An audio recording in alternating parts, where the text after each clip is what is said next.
Question number 39 है simplify the following Boolean function ABC. निम्नलिखित Boolean function को सरल बनाएं। अगर हमें किसी बूलियन फंक्शन को सॉल्व करना है तो सबसे बेस्ट मेथड होता है के मैप का यूज करना। और यहाँ पे अगर आप वैल्यू देखेंगे तो यहाँ पे वैल्यू कितनी है, 3 है, ए बी सी। ये हो जाएगा बी सी, ये ए, ये 0, ये 1। 0 को क्या लिखते हैं हम, ए बार, और 1 को लिखते हैं हम ए। यहाँ पे होता है 0 0 0 1, ये होता है 1 1, और ये होता है 1 0। तो 0 0 मतलब बी और सी दोनों पे बार, 0 1 का मतलब बी पे बार और सी पे कुछ भी हमें बार लगाने की जरूरत नहीं है। 1 1 का मतलब बी और सी, और 1 0 का मतलब बी और सी पे बार। तो 0 पे हमेशा बार लगता है, इस चीज को ध्यान में रखना। और अगर आप ध्यान से देखेंगे तो पहली टर्म क्या है यहाँ पे, ए बी सी। और अगर आप इसे ध्यान से देखेंगे तो किसी पे भी बार लगा नहीं है। तो हमें एक ऐसा स्लॉट या ऐसा बॉक्स चुनना है इसमें से कि जिसपे कोई भी बार ना हो। तो इस ए पे कोई बार है नहीं, पर यहाँ पे देखेंगे तो बी सी पे बार है, यहाँ पे बी पे बार है, लेकिन इस जगह पे बी सी पे कोई बार नहीं है। तो एक आ जाएगी पोजीशन ये। तो जहाँ पे हमें वैल्यू मिलती है उस बॉक्स की वैल्यू हाई होती है, यानी कि 1 होती है। अब नेक्स्ट है ए बी बार सी। तो हमें दोबारा ये वाली वैल्यू लेनी है, ए वाली, क्योंकि इस पे कोई बार नहीं है, लेकिन बी पे बार है और सी पे बार नहीं है। तो दूसरी वैल्यू हमें ये मिल जाएगी 0 1 वाली, क्योंकि बी पे बार है और सी पे बार नहीं है। तो ये वैल्यू आपकी हाई हो जाएगी। अब नेक्स्ट आता है ए बी सी बार। फिर से हमें ये वाला बॉक्स यूज करना है, ए वाला यानी कि 1 वाला, और बी सी पे बार देखना है। तो ये वाली वैल्यू आपकी अब हाई हो जाएगी। अगर इन केस जो लास्ट डिजिट है वो होती ए बार बी सी बार, तो हम ये वाला बॉक्स चूज करते हैं, क्योंकि ए बार किस में, इस वाले बॉक्स पे है। अब हमने तीनों वैल्यू की पोजीशंस यहाँ पे डाल दी है कार्ड नोट मैप में। उसके बाद हम क्या करते हैं, हम पेयर फाइंड आउट करने की कोशिश करते हैं। ऑक्टल पेयर हो गया, यानी कि 8 का पेयर, फिर क्वाड देखते हैं, दैट मीन्स 4 का पेयर। इस तरह से हम पेयर फाइंड आउट करने की कोशिश करते हैं। तो अगर आप इस क्वेश्चन में ध्यान से देखेंगे तो इसमें ना ही ऑक्टल बन रहा है ना ही क्वाड बन रहा है। तो इसको पेयर किस तरह से बनाएंगे, तो पहला पेयर क्या बनेगा हमारा, पहला पेयर हो गया ये, और दूसरा पेयर कौन सा बन जाएगा, दूसरा पेयर बनेगा ये। तो आपके 2 पेयर बन चुके हैं। तो अब इसका आउटपुट क्या होगा, ए। तो पहला पेयर क्या बना था, बी बार सी का और बी सी का। तो अगर इसमें आप कॉमन टर्म देखेंगे तो क्या कॉमन टर्म है, बी बार सी और बी सी में, मैं लिख भी देता हूँ यहाँ पे, B bar C and B C. इसमें कॉमन क्या है, इसमें सी कॉमन है, तो ये हो जाएगा सी। फिर प्लस, फिर दूसरे जो पेयर था वो क्या था, बी सी। पहले हम ए लिख लेते हैं। तो दूसरी टर्म क्या थी, बी सी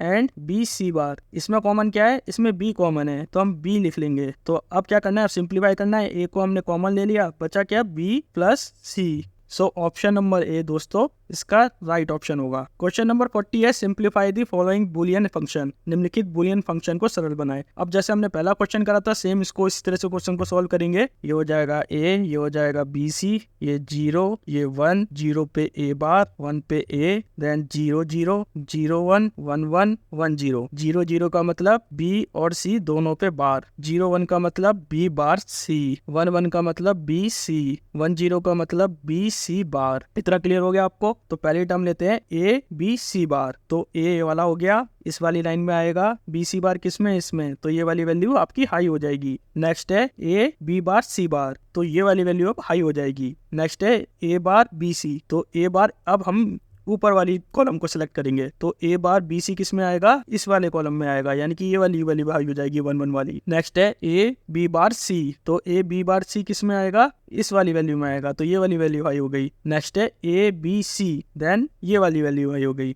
तो अब हमें पेयर बनाना है। तो पेयर के लिए हमने क्या बोला था कि पहले हम ऑक्टल ढूंढेंगे, अगर ऑक्टल नहीं है तो क्वाड ढूंढेंगे, क्वाड नहीं है तो हम 2 का पेयर ढूंढेंगे। हमें पेयर बनाना है। तो अब क्या है, क्वाड में यानी कि 4 पेयर होते हैं। तो हमें एक पेयर तो इजीली दिख रहा है। तो एक पेयर कौन सा हो जाएगा आपका, ये वाला पेयर आपका एक पेयर हो जाएगा। और दूसरा पेयर क्या हो जाएगा, दूसरा पेयर आपका ये वाला हो जाएगा। तो आपके 2 पेयर बन चुके हैं। तो अब हम आउटपुट लिखते हैं। अब ऊपर वाली टर्म में कोई टर्म भी कॉमन नहीं है, क्योंकि अगर देखेंगे तो अब हमें इसका आउटपुट लिखना है। तो ए आ जाएगा। अगर हम ऊपर वाली टर्म्स को देखें, बी सी को, बी बार सी को, बी सी बार, तो इसमें आप देखेंगे इसमें कोई भी कॉमन टर्म नहीं है। किसी में बार लगा हुआ है, फिर पहले सी में बार लगा हुआ है, इसमें बार नहीं है, देन इसमें बार नहीं है, देन इसमें बार है। तो कॉमन टर्म नहीं है। और इसका एक फॉर्मूला भी होते हैं कई सारे, उस फॉर्मूले को भी आपको देखना पड़ेगा। वो फॉर्मूले जब हम के मैप के बारे में डिटेल में पढ़ेंगे, वो फॉर्मूले में आपको बता दूंगा। कुछ रूल्स होते हैं इसके। हमें कोई भी कॉमन टर्म नहीं मिल रही है तो ये खाली बचेगा ए, देन प्लस। अब इसमें देखते हैं कॉमन टर्म क्या है। सेकंड वाली टर्म में देखेंगे तो कॉमन टर्म क्या आएगी, बी और सी, क्योंकि ये पेयर एक बॉक्स में ही है। तो आपका बचेगा ए प्लस बी सी, ये आपका राइट आंसर होगा। सो दोस्तों ऑप्शन नंबर ए इसका राइट ऑप्शन होगा। क्वेश्चन नंबर 41 है the equivalent of the Boolean function. Boolean function के बराबर है। तो हमें इक्वेशन क्या दे रखी है, पहले इक्वेशन लिख लेते हैं। ए बी प्लस प्लस सी पे बार है,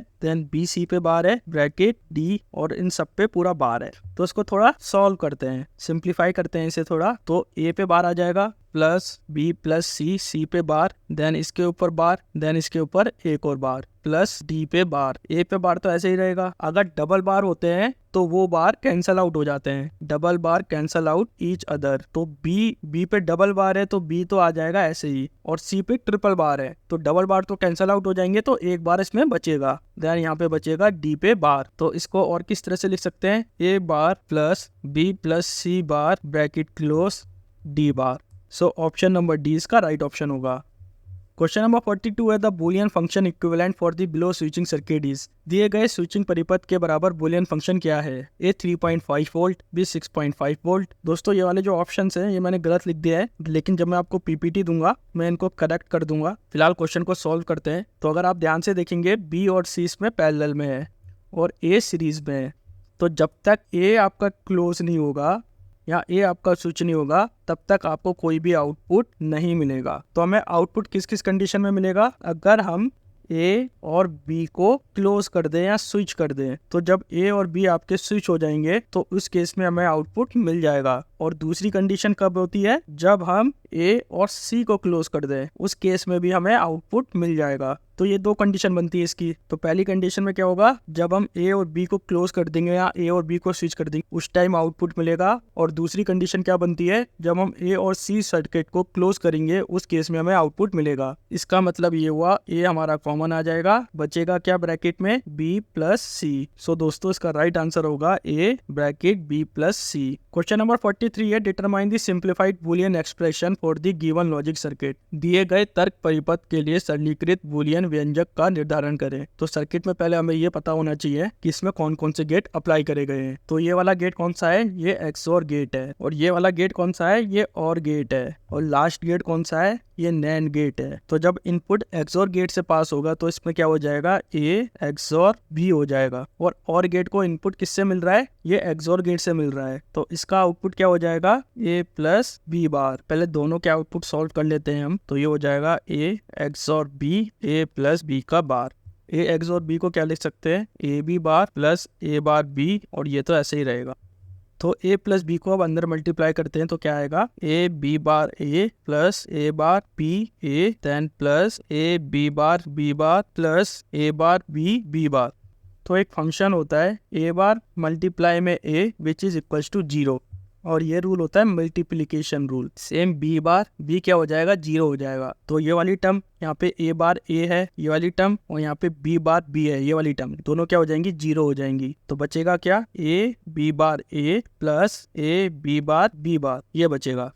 और एक और रूल यहाँ पे अप्लाई होगा, वो क्या है, ए मल्टीप्लाई में ए वो क्या होता है, वो ए होता है। सेम बी डॉट बी क्या होगा, बी होगा। तो यहाँ पे ए डॉट ए क्या हो जाएगा, ए हो जाएगा। तो ए बार बचेगा, तो बचेगा ए बी बार प्लस यहाँ पे क्या है, बी बार मल्टीप्लाई में बी। ये एक और रूल होता है, जब दो बार आपस में मल्टीप्लाई होते हैं तो एक बार बचता है बी बार, तो ये बचेगा ए बी बार। तो अब हम बी बार कॉमन ले लेंगे तो बचेगा क्या, ए प्लस ए। तो ए प्लस ए क्या होता है, ए होता है। तो ये हो जाएगा बी बार ए, यहाँ इसको लिख सकते हैं ए बी बार। सो दोस्तों ऑप्शन नंबर बी इसका राइट ऑप्शन होगा। क्वेश्चन नंबर 44 है the logical behaviour of the given flip flop circuit is. दिए गए फ्लिप फ्लॉप परिपथ का तर्क व्यवहार कीजिए। A D flip flop, B J K flip flop, C T flip flop and D R S flip flop. दोस्तों जो फ्लिप फ्लॉप होता है वो केवल दो स्टेट में काम करता है। पहली स्टेट होती है हाई, जिसे हम पॉजिटिव स्टेट भी बोलते हैं और जिसे हम सेट स्टेट भी बोलते हैं। दूसरी स्टेज होती है लो, जिसे हम नेगेटिव स्टेज बोलते हैं और रीसेट स्टेज बोलते हैं। और हाई स्टेट हमारी 1 होती है, सबको पता होगा, और लो स्टेट हमारी 0 होती है। तो अभी जो हमें फिगर दिया हुआ है, हमें इस फिगर को डिफाइन करना है कि ये फिगर किसका प्रतीत है। दोस्तों जो गिवन फिगर था वो किसका फिगर था, वो टी फ्लिप फ्लॉप का फिगर था। और इसका नाम टी फ्लिप फ्लॉप क्यों पड़ा था, क्योंकि जब हम टी फ्लिप फ्लॉप में हाई इनपुट देते हैं तो जो इसका आउटपुट आता है वो इसको चेंज कर देता है, यानी कि उलट कर देता है, टॉगल कर देता है। तो अगर हम इनपुट इसको हाई दे रहे तो आउटपुट हमें लो मिलेगा। और टी फ्लिप फ्लॉप ज्यादातर कंट्रोल सर्किट में काम में लिया जाता है। टी फ्लिप फ्लॉप किसका मॉडिफिकेशन है, ये जे के फ्लिप फ्लॉप का मॉडिफिकेशन है। और दोस्तों टी फ्लिप फ्लॉप को क्लॉक डिवाइस भी बोला जाता है। अब टी फ्लिप फ्लॉप की कुछ कंडीशन होती है जब टी फ्लिप फ्लॉप का इनपुट लो होता है तो उसकी प्रेजेंट स्टेट और नेक्स्ट स्टेट सेम रहती है। That means if T equals to 0 then its present state is also 0 और नेक्स्ट स्टेज इज ऑल्सो 0। अगर इसका इनपुट हाई है तो उसकी प्रेजेंट स्टेट भी हाई रहेगी और इसकी नेक्स्ट स्टेट भी हाई रहेगी। टी फ्लिप फ्लॉप का इनपुट हाई होता है तो जो उसकी नेक्स्ट स्टेट होती है वो इनवर्स होती है प्रेजेंट स्टेट के, यानी कि if T equals to 1 then present state is 1 और जो नेक्स्ट स्टेट होगी वो इसकी अपोजिट होगी। तो अगर प्रेजेंट स्टेट 1 है तो अपोजिट स्टेट क्या होगी, वो 0 होगी, और अगर प्रेजेंट स्टेट 0 है तो अपोजिट स्टेट क्या होगी, वो 1 होगी। प्रेजेंट स्टेट को मेजर करा जाता है QN से और नेक्स्ट स्टेट जो मेजर करी जाती है वो किससे करी जाती है, QN+1 से। सो अगर इनपुट 0 है तो प्रेजेंट स्टेट भी 0 रहेगी और नेक्स्ट स्टेट भी 0 रहेगी। अगर इनपुट 0 है और प्रेजेंट स्टेट 1 है तो नेक्स्ट स्टेट भी 1 रहेगी। ये किस कंडीशन में, ये लो कंडीशन में है, जब इनपुट लो है। लेकिन जब इनपुट हाई होगा, 1 होगा और प्रेजेंट स्टेट 0 होगी, तब उस केस में नेक्स्ट स्टेट 1 हो जाएगी, और जब प्रेजेंट स्टेट 1 होगी उस केस में नेक्स्ट स्टेट 0 हो जाएगी। सो दोस्तों इसका राइट आंसर होगा option number C, T flip flop. दोस्तों अगर आपको ये वीडियो पसंद आया तो प्लीज इस वीडियो को लाइक कीजिए, हमारे चैनल को सब्सक्राइब कीजिए एंड थैंक्स फॉर वॉचिंग।